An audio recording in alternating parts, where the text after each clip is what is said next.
Bienvenidos a este nuevo Cabrera Coffee. Hoy los acompañamos con un tema nuevo y un tema crucial porque estamos próximos a vencimientos. Si usted tiene papel y lápiz, apúntelo ahí, 31 de julio. Ese es el último plazo para realizar el registro único de beneficiarios finales. Ese es nuestro tema del día aquí en Cabrera Coffee y nos acompaña Raúl Hoyos, nuestro director de impuestos. Encantado, Luisa, muchas gracias. Estoy disponible para atender las inquietudes que haya sobre este tema. Hablamos del tema principal, que es el registro de beneficiarios finales, pero antes de meter el terror y decir que la fecha máxima de la presentación es el 31 de julio, hablemos un poquito de qué es este documento. Bueno, en términos muy generales, es un registro administrado por la DIAN, la Dirección de Impuestos y Aduanas Nacionales. Significa que hay que hacer el registro en la página de la DIAN, hay que actualizar el registro en la página de la DIAN. Observen, hacer el registro y actualizarlo cuando cambie. ¿De qué se trata el registro único de beneficiarios finales? Es reportar en la página de la DIAN quién es el beneficiario final de las sociedades, de las entidades sin ánimo de lucro que existan en Colombia, de las entes sin personería jurídica que se hayan creado en el país. Entes sin personería jurídica son unos mecanismos legales que existen en los cuales pues, no tienen personería jurídica y son, por ejemplo, los patrimonios autónomos, o por ejemplo los consorcios, las uniones temporales, los contratos de cuentas en participación, los contratos de joint venture, en general los contratos de colaboración empresarial consagrados en el artículo 18 del Estatuto Tributario, los fondos de cesantías, los fondos de pensiones, los fondos privados de capital, etcétera, etcétera. Mejor dicho, eso es un largo abanico, usted lo debe consultar, pero hablemos del propósito. Supongamos, yo tengo un fondo de estos, apenas estoy arrancando, y yo digo, esta vez me voy a saltar ese registro, no lo voy a hacer, ¿qué puede pasar conmigo? Bueno, estas normas, como todas las normas tributarias, tienen dientes. Eso significa que si está prevista una obligación de hacer, que es elaborar el registro, hacer el registro, y no lo hago extemporáneamente, lo hago en forma errada, lo hago incluyendo datos falsos, en fin, no lo hago como corresponde, hay un marco sancionatorio. Y el marco sancionatorio son multas. Multas onerosas que muchas veces impactan en las finanzas de una organización, así que los invitamos a ahorrarse ese dolor de cabeza y a consultar a nuestros expertos en www.pkfcabrera.com. Como solía decir alguien que conocí en el pasado, cada que tú te equivocas en el tema tributario, existe el riesgo de girar un cheque a favor del Estado.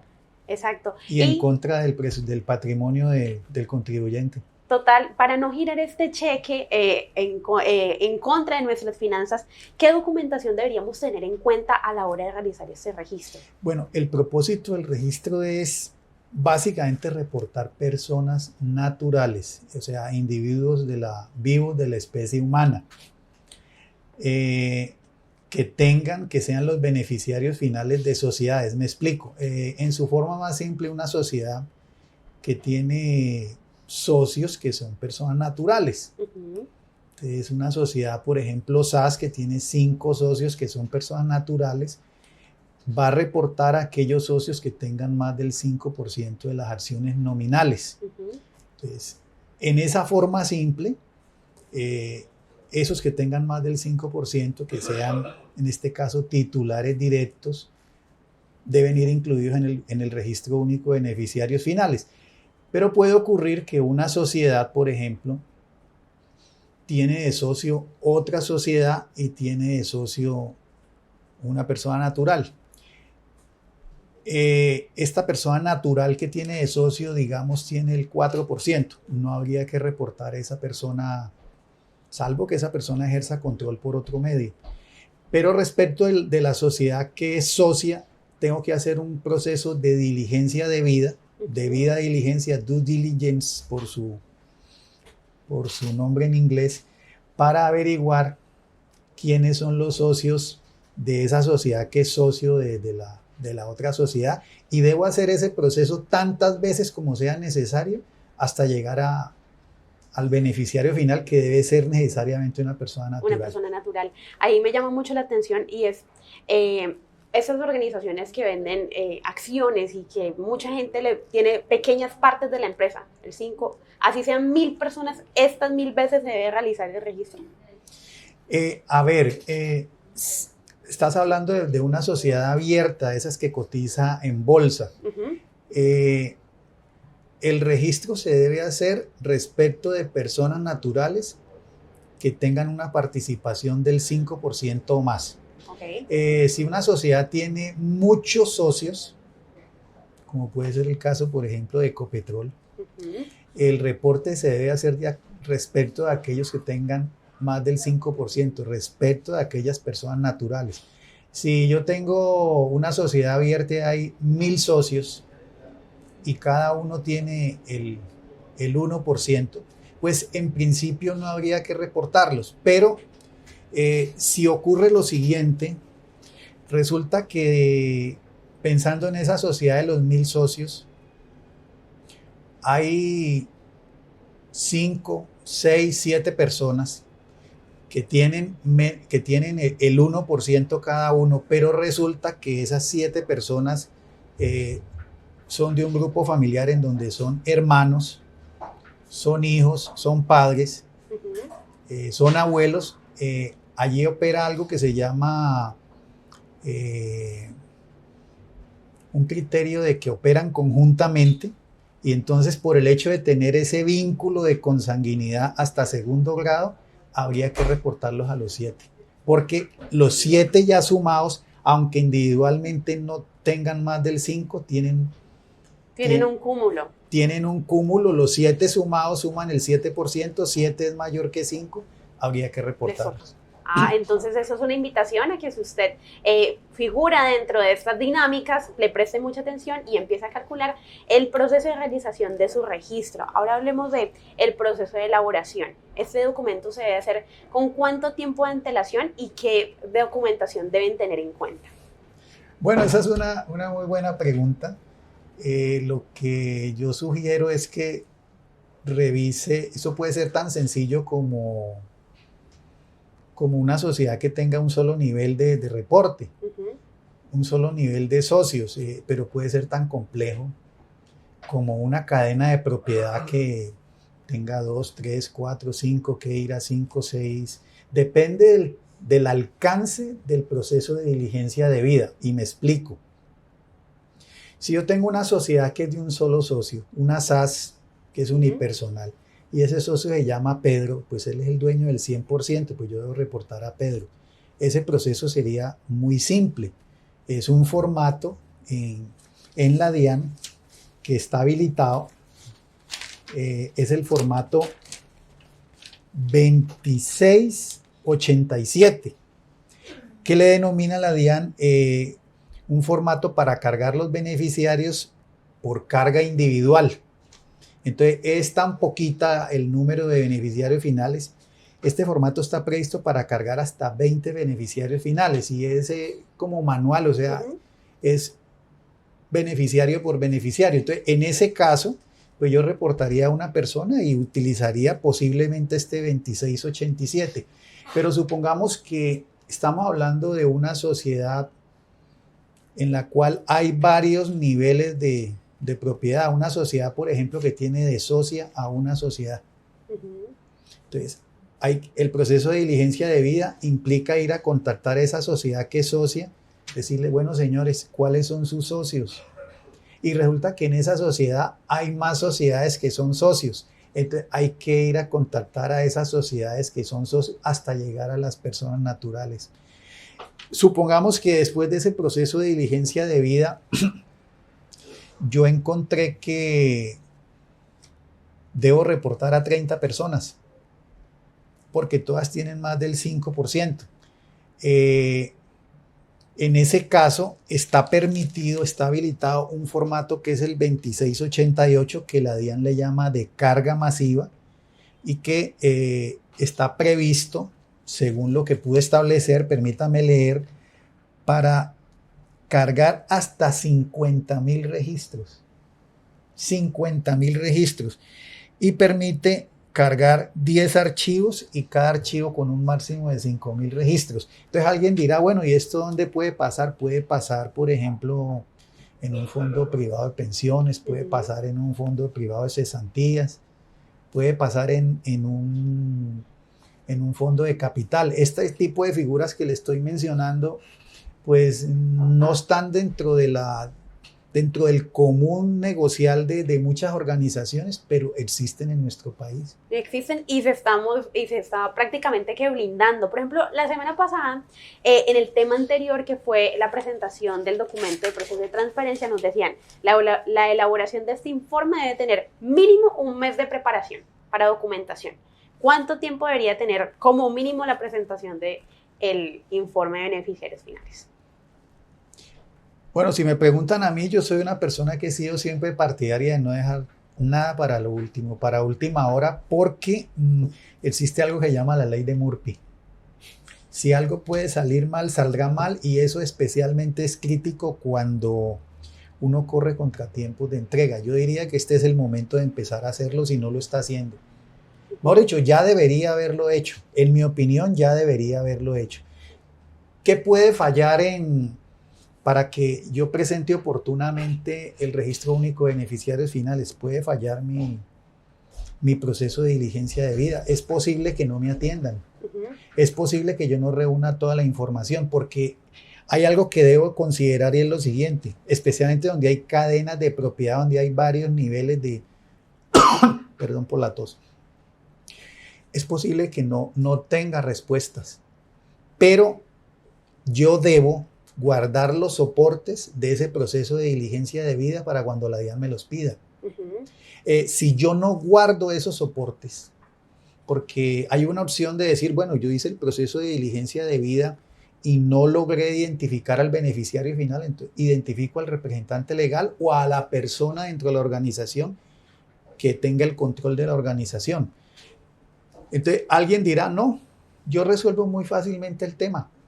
Reporto al representante legal y me abstengo de hacer el proceso de diligencia de vida. En caso de una revisión voy a recibir una sanción por no tener ese soporte.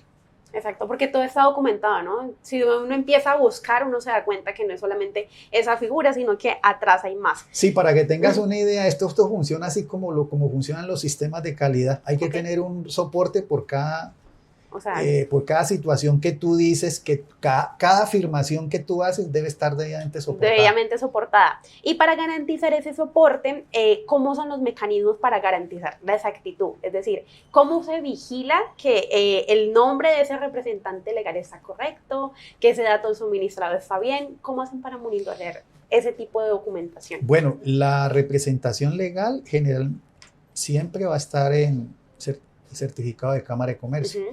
La certificación legal debería estar actualizada en el registro único tributario. Entonces, la idea es los documentos soportes de saber quién es el representante legal, pues el RUT, pero prefiero la certificación de Cámara de Comercio, pero hay que contrastar, porque idealmente, y así debería ser, la representación legal que aparezca en el certificado de Cámara de Comercio debería estar también en el RUT. Si no está de esa manera, el RUT está desactualizado. Y el registro único tributario desactualizado da sanción. Exacto, para que lo tengan ahí en cuenta, y hablemos un poco sobre los estándares, ¿no? Todo, así como decíamos que toda afirmación debe estar soportada por una documentación, ¿cuáles son los documentos o los formatos que se deben tener en cuenta a la hora de presentar el registro? Bueno, yo ya hablé sobre este asunto, pero volvámoslo a mencionar. Hay algo importante, porque como la presentación de la información es a través de la página oficial de la Dirección de Impuestos y Aduanas Nacionales, necesito tener un mecanismo que me habilite para hacer esa presentación. Entonces, en el registro único tributario, podría ser un primer elemento, debo tener inscrita una responsabilidad que es la responsabilidad de código 55, que se denomina informante de beneficiarios finales. Ese es como un primer paso.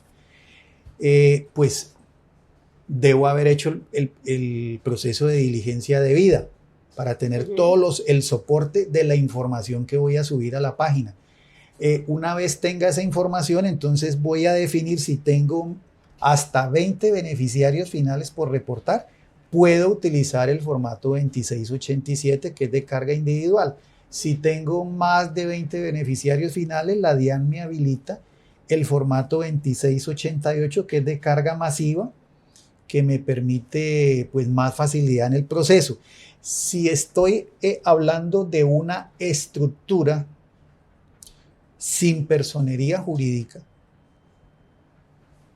y debo hacer el reporte de beneficiarios finales por esa estructura sin personería jurídica, y se trata de una estructura sin personería jurídica respecto de la cual no se expide un NID, no existe la obligación de expedir un NID antes de hacer todo este proceso, debo tramitar un número que se denomina número de identificación de esa estructura sin personería jurídica. Entonces, digamos, por ejemplo, que esa estructura, demos un verbigracia de esto. Yo tengo un contrato de cuentas en participación. Ese es un acuerdo que hicieron un socio gestor y un partícipe oculto, o varios partícipes ocultos, o varios socios gestores. El contrato de cuentas de participación es un contrato de colaboración empresarial. No está previsto en la legislación nuestra que al contrato de cuentas en participación se le asigne un registro único tributario de un NID, pero ese contrato sí es un contrato de colaboración empresarial, es una estructura sin personería. Entonces habría que, primero, antes que todo lo que mencioné ahora, ir a la página de la DIAN, hay un formato 2706, y pedir un número especial para ese contrato. Y que puede ser un número transitorio, ¿no? No sería bueno, sería transitorio en el sentido de que ese número tendría sentido hasta el momento en que se liquide ese contrato de cuentas en participación. En el momento en que ese contrato de cuentas en participación se liquide, pues automáticamente queda cerrado el registro único de beneficiarios finales para ese contrato. Si tú abres después otro contrato de cuentas en participación, debes volver a repetir el proceso. Debes repetirlo tantas veces se haga el procedimiento, ¿no? Yo lo que le quiero decir a la gente es lo siguiente: el registro único de beneficiarios finales no es un tema que simplemente lo debo entender agotado con un registro que haga ahora el 31 de julio. Miren ustedes, y voy a hacer uso de... Miren ustedes lo que dice la resolución 1240. La resolución 1240, la resolución 1240 del año 2022, en su artículo 10 habla de la oportunidad para suministrar información en el registro único tributario. Debo leerlo, mire, el suministro inicial, la primera vez. En este registro debe efectuarse de manera electrónica por parte de las personas jurídicas de las estructuras sin personería o similares que hayan sido constituidas o creadas hasta el 31 de mayo del 2023. ¿Cuál es el plazo en ese caso? Hasta el 31 de julio de este año. O sea, que están en una carrera contra el reloj. Exactamente. ¿Qué pasa con las personas jurídicas, las estructuras sin personería que hayan sido constituidas a partir del 1 de junio del 2023? Usted hizo una sociedad la semana pasada. Está dentro de ese rango. Entonces dice, deben efectuar el suministro inicial de la información a más tardar dentro de los 2 meses siguientes a la inscripción en el RUT o a la inscripción en el sistema de identificación de persona jurídica en estructuras sin personería jurídica. Y luego observen algo que es importante, es que si usted hizo el registro único de beneficiarios finales, es posible que posteriormente haya cambios.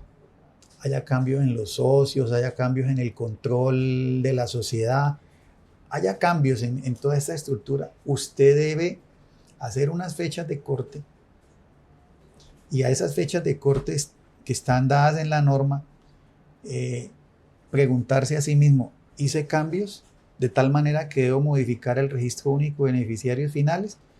Pues tengo un mes a partir de esa fecha de corte para hacer esa actualización.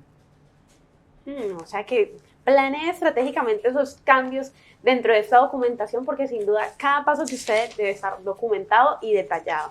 Exactamente. Recuerde que nuestros expertos están disponibles para acompañarlos en ese proceso. Pueden escribir en www.pkfcabrera.com. Déjeme hablarles sobre esto de las fechas de corte, porque existe la idea de que mi problema termina el 31 de julio. No, señor. El 31 de julio, si estoy en el evento de que soy una entidad que ya existía hasta el 31 de mayo de este año, es mi registro inicial. Pero debo el 1 de octubre, después del 31 de julio, el 1 de octubre es una de las fechas de corte. Entonces me paro el 1 de octubre y dice, entre el 31 de julio que hice el registro inicial y el 1 de octubre, ¿hubo algún cambio? No, sigo derecho. Entre el 31 de julio y el 1 de octubre, ¿hubo algún cambio en mi registro único de beneficiarios finales? Sí. Si la respuesta es sí, tengo hasta el 1 de noviembre para actualizarlo. Y la siguiente fecha de corte es el 1 de enero del año 2024. Nuevamente lo mismo, me paro el 1 de enero del 2024. ¿Tuve algún cambio en mi registro único de beneficiarios finales? Si la respuesta es sí, tengo hasta el 1 de febrero del 2024 para actualizarlo. La siguiente fecha de corte es abril 1, la siguiente fecha de corte es julio 1 y así sucesivamente. Es decir, que esto lo tengo que revisar 4 veces al año. Dentro de esas 4 veces al año, supongamos que en una de estas fechas vamos a reducir el número de socios o vamos a hacer un cambio, pero está en curso.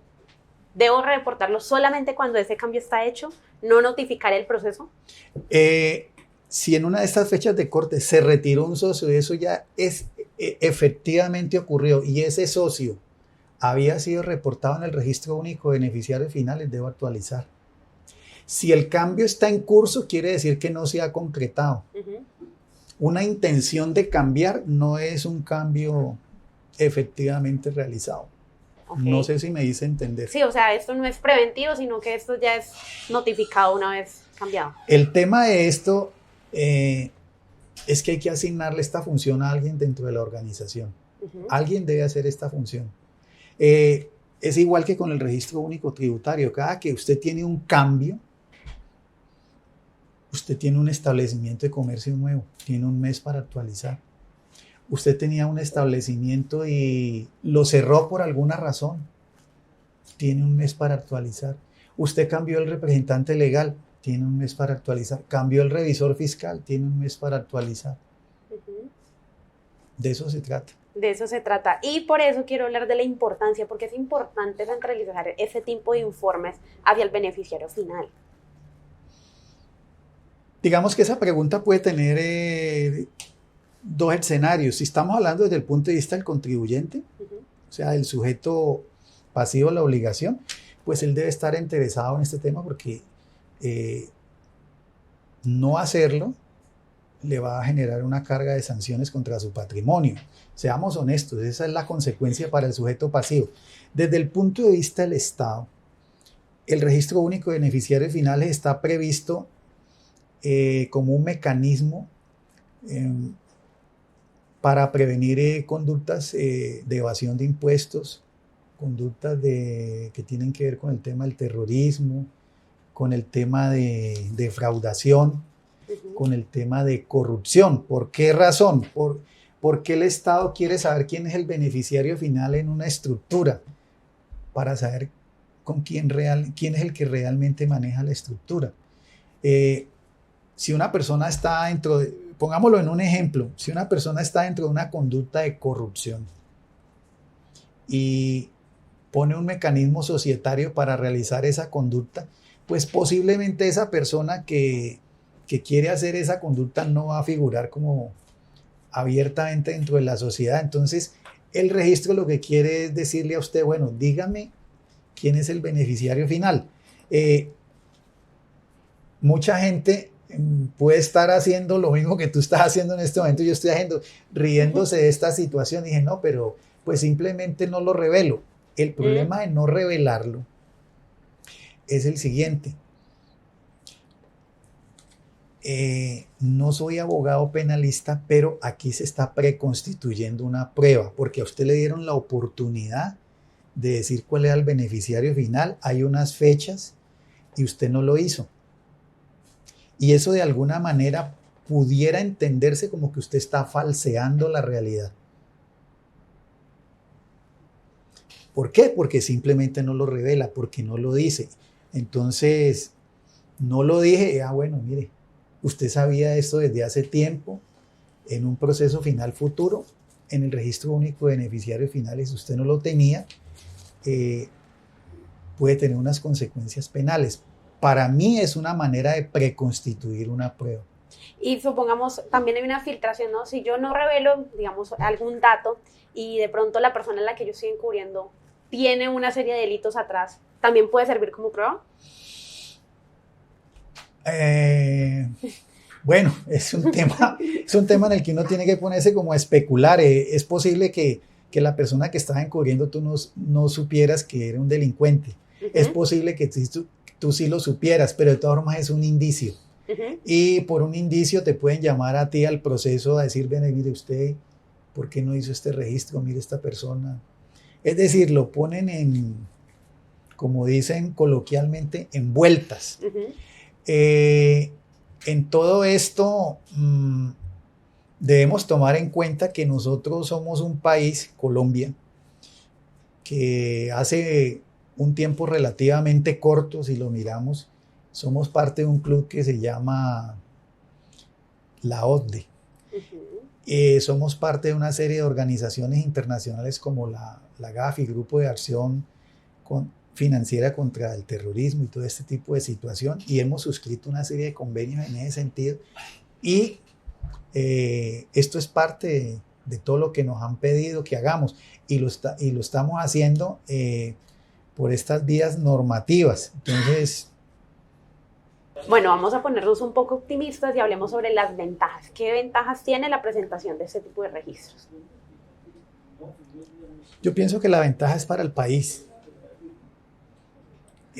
Observa que si tú te detienes en los objetivos del registro único de beneficiarios finales, es un mecanismo de control para la evasión.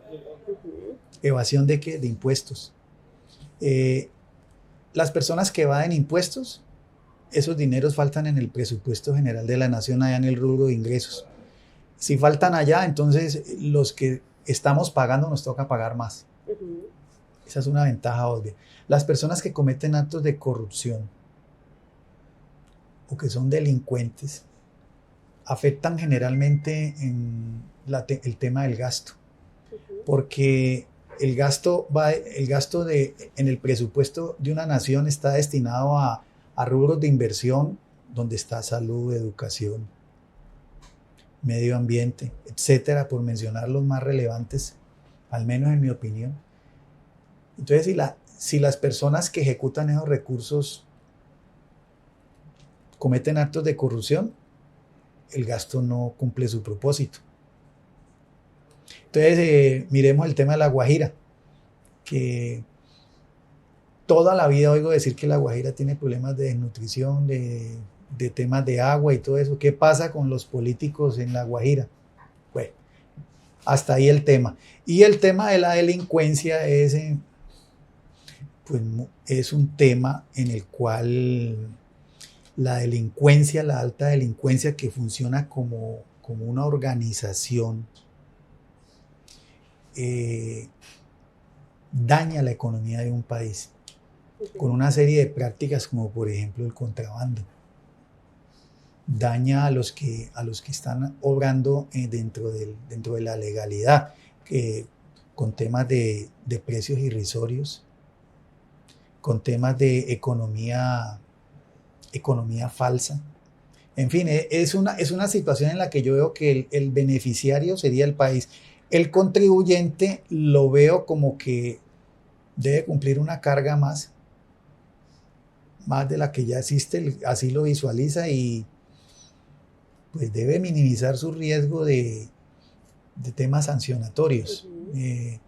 De todas maneras, en la medida en que uno tiene la posibilidad de obrar más transparentemente, pues creo que puede estar más tranquilo. La tranquilidad también es un beneficio muy, muy grande. Estar uno exento o lejos, tener lejos de su puerta, de su casa, de su empresa, temas penales, temas sancionatorios, y yo creo que es sano para la economía de cualquier contribuyente. Exacto, la presentación de ese tipo de y para la salud. Exacto, la salud mental, emocional y financiera.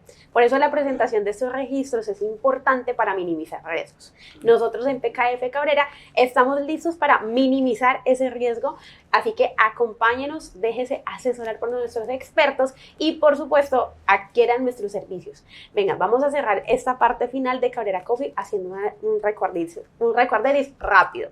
Y es que estamos en temporada de declaración de renta. Así que no espere a que llegue el momento final, sino que declare renta juiciosamente con nuestros expertos, ingrese ya a nuestra página y solicite su declaración. Así que nos vemos en una nueva oportunidad en nuestro próximo Cabrera Coffee. Hasta pronto. Bueno.